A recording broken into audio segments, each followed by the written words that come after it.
आह्वान करना चाहती हूं। एक विदेशी ताकत जिसके केंद्र बिंदु में है एक व्यक्ति जिनका नाम है जॉर्ज सोरोस। उन्होंने ऐलान किया है कि वो हिंदुस्तान के लोकतांत्रिक ढांचे पर चोट करेंगे। उन्होंने ऐलान किया है कि वो प्रधानमंत्री मोदी को अपने वार के मुख्य बिंदु बनाएंगे। उन्होंने ऐलान किया है कि उनके चलते वो हिंदुस्तान में अपनी विदेशी ताकत के अंतर्गत एक ऐसी व्यवस्था बनाएंगे जो हिंदुस्तान के हितों का नहीं बल्कि उनके हितों का संरक्षण करेंगे। आज देश की आवाम को मैं अपील करना चाहती हूं, चाहे आप व्यक्ति हो, चाहे आप संगठन हो, चाहे आप राजनीतिक दल हो, हिंदुस्तान ने वर्षों वर्ष तक एक लोकतांत्रिक व्यवस्था में अपनी सरकार को चुना है। जॉर्ज सोरोस का यह ऐलान कि वो हिंदुस्तान में मोदी को झुका देंगे, हिंदुस्तान की लोकतांत्रिक ढांचे से चुनी हुई सरकार को ध्वस्त करेंगे, उसका मुंहतोड़ जवाब हर हिंदुस्तानी को देना चाहिए। यह हम सबको ज्ञात है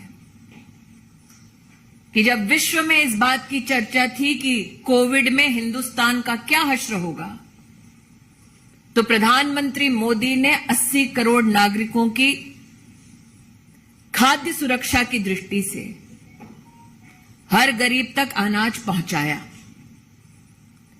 जब विश्व में यह चर्चा थी कि कोविड में हिंदुस्तान वैक्सीन और दवाई की दृष्टि से अपना संरक्षण कैसे कर पाएगा, तब प्रधानमंत्री मोदी जी के नेतृत्व में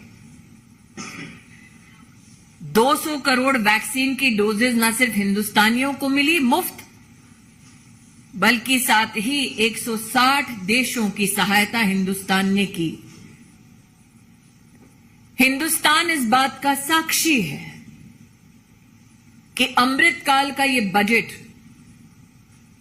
भारत की रक्षा प्रणाली के लिए सबसे ज्यादा आवंटन करता है। आज जब भारत को अमेरिका के राष्ट्रपति, फ्रांस के राष्ट्रपति, इंग्लैंड के प्रधानमंत्री आभार व्यक्त करते हैं कि उनके देशों में हिंदुस्तान और हिंदुस्तानियों की वजह से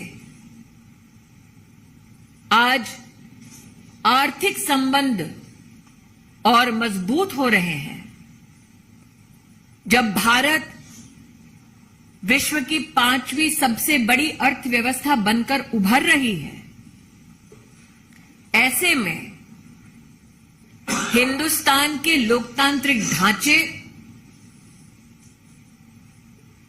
में हस्तक्षेप करने का ऐलान करने वाले जॉर्ज सोरोस को एक स्वर में हम जवाब दें कि लोकतांत्रिक परिस्थितियों में लोकतांत्रिक ढांचे से चुनी गई हिंदुस्तान की सरकार और हिंदुस्तान के प्रधान सेवक नरेंद्र मोदी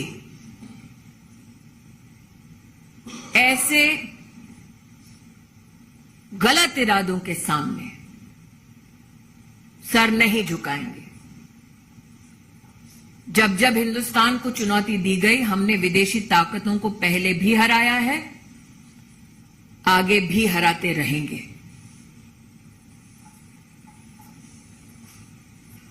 कोई प्रश्न है तो रविकांत राय टाइम्स, एक मिनट अंकित। रविकांत, आपको क्या लगता है कि भारत सरकार और भारत के प्रधानमंत्री की छवि मिलकर